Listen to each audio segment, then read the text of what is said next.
This week on ATV News, March Madness comes to a close, scientists discover thousands of black holes in the Milky Way, and Facebook CEO Mark Zuckerberg prepares to testify before Congress. I'm Max Cole, and ATV News starts now.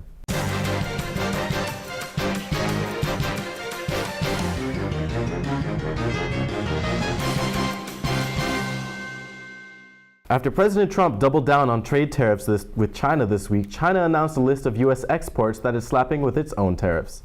The list of goods includes 25% tariffs on pork and aluminum and 15% tariffs on fruits, nuts, wines, herbs, and pipes.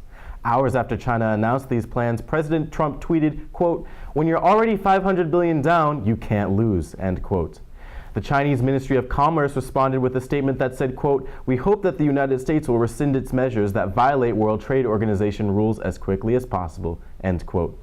Now let's turn to Hannah Shows for your business report. Thanks, Max. I'm Hannah Shows with your business report.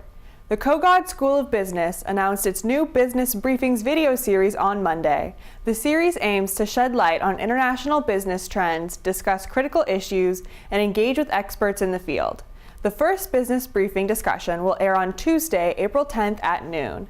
Caroline Bruckner, the managing director of the Kogod Tax Policy Center, will dissect the implications of Congress's tax reform plan. On Friday, April 20th, join the show producers for the Small Business Expo at the Walter E. Washington Convention Center. This free, one-day event is open to all interested in business. There will be networking opportunities, educational workshops, and vendor fairs. To register for the event, visit thesmallbusinessexpo.com. Facebook reported on Wednesday that malicious actors gained access to the personal information of 2 billion users. The hackers abused Facebook search tools over the course of several years. They harvested information on the so-called dark web and used automated computer programs to feed the information into Facebook's search box. The hackers then gained access to all of the public information associated with the searches. Let's move on to the market. On Friday, the Dow dropped 572 points, the S&P 500 dropped 58.37 points, and the NASDAQ dropped 161.44 points. For ATV News, I'm Hannah Shows. Thanks, Hannah. With these recent reports about Facebook coming out, it's certainly true that the integrity of the company is being questioned. Let's turn to Julia Wenning-Zimmer for your politics report. Thanks, Max. I'm Julia Wenning-Zimmer with your politics report. Facebook CEO Mark Zuckerberg is scheduled to testify before the Senate Commerce and Judiciary Committees this week to discuss how his company protects the data of its users. His testimony comes after the leak that Facebook shared the data of over 87 million people to a political consulting firm called Cambridge Analytica. Facebook just announced a new policy that will more clearly publish the data it collects from users, but the company will still collect and share data. As his first sentence in his Russian probe, Special Counsel Robert Mueller convicted a Dutch attorney Tuesday after the lawyer lied to FBI agents. Alex van der Zwaan pleaded guilty to lying to investigators about being in contact with Rick Gates, a Trump campaign official, and Konstantin Kimmel, a suspected Russian intelligence operative. U.S. District Court Judge Amy Berman Jackson sentenced Zwaan to 30 days in prison. The Department of Justice announced last week that it would be instituting new quotas for immigration judges for the first time. The DOJ now requires judges to close a specific amount of immigration cases per year and plans to evaluate the judges based upon how quickly they close cases. The department says its motivation for this move is its desire to clear the backlog of immigration cases. For ATV News, I'm Julia Wenning-Zimmer. Thanks, Julia. As the Robert Mueller investigation goes on, I'm genuinely curious to see who will be the next to be indicted. UFC superstar Conor McGregor is facing charges of assault and 1 count of criminal mischief this week after going on a destructive rampage at a media and press event before the UFC's 223 fight card at the Barclays Center in Brooklyn. The incident included McGregor throwing a metal barrier into the side of a tour bus holding 30 other UFC fighters. One UFC fighter was sent to the hospital with a face laceration. McGregor, who was previously missing when the charges were filed, turned himself in on Thursday morning. McGregor is currently being held on bail and is set to appear in court on June 14th. Let's turn to Robin Walters for your sports report. Thanks, Max. I'm Robin Walters with your sports report. Let's discuss March Madness.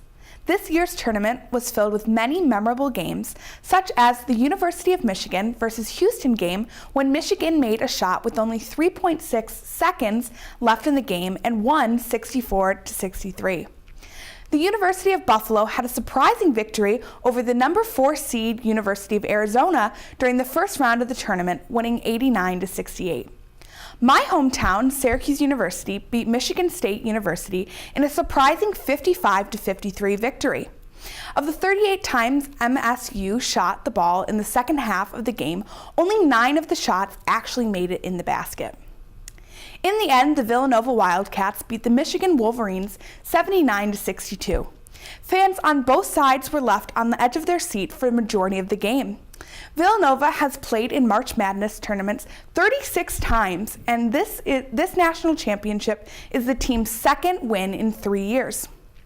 American University's women's basketball team made it to the Women's March Madness tournament. After a successful season, the team visited California to face UCLA. Unfortunately, they lost 71-60. Nevertheless, the women had a fantastic season, and we wish them the best of luck for next year. For ATV News, I'm Robin Walters. Thanks, Robin. As happy I am for Villanova, I can't forgive them for absolutely destroying my bracket this year. Unforgivable. A student attending Howard University is in the news this week after accusations surfaced that the student embezzled nearly $429,000 in financial aid funds. Tyrone Hankerson Jr. was a student worker and assistant in the financial aid office from 2011 to 2015 and was known for flaunting a, quote, lavish lifestyle on social media. Howard University students have taken to protesting inside Howard administration buildings, asking the administration how such actions could occur under their watch. In response to these allegations, Hankerson has said through his lawyers that, quote, I have not embezzled any money ever, and I have not taken or embezzled $429,000 from Howard University. Let's turn to Austin Bartola for your science report. Thanks, Max. I'm Austin Bartola with your science report. According to a new study, the Milky Way galaxy contains thousands of black holes in its center. Using years of data from NASA's Chandra X-ray Observatory telescope, scientists found evidence of the black holes by identifying the radiation energy from stars and other materials that commonly surround black holes. While scientists have known that a supermassive black hole is situated at the center of the galaxy, they have only previously theorized the existence of adjacent, smaller ones. This study reveals the possibility for similar clusters in other galaxies and the potential for thousands more right here in the Milky Way. Scientists say they have discovered a new human organ that could be the largest in the body. Researchers published in the journal Scientific Reports indicates that what was thought to be connective tissue beneath the skin is actually fluid-filled compartments known as the interstitium. The doctors at NYU who conducted the research say that the interstitium's unitary structure could lead them to consider it an organ. The interstitium serves purposes such as shock absorption to prevent tissue tear as organs perform their normal movements. Scientists also say that the discovery could provide new insights into how cancer spreads throughout the body, particularly related to how fluid from the organ drains into the lymphatic system. And there may now be a definitive explanation for the loud popping sound that occurs when you crack your knuckles. French researchers used a mathematical model comprising 3 equations that found that the noise was due to a partial collapse of gas bubbles in the fluid of the joint. Cracking knuckles pulls apart joints, the researchers say, and the resulting change in pressure causes the formation of a bubble. Scientists previously theorized that a full collapse triggered a sound, but this study shows that only a partial collapse is needed. For ATV News, I'm Austin Bartola. Thanks, Austin. If this report shows anything, it probably means I should listen to my mom when she says not to crack my knuckles. That's it for ATV News this week. Please like us on Facebook and follow us on Twitter. I'm Max Cole, and see you next week.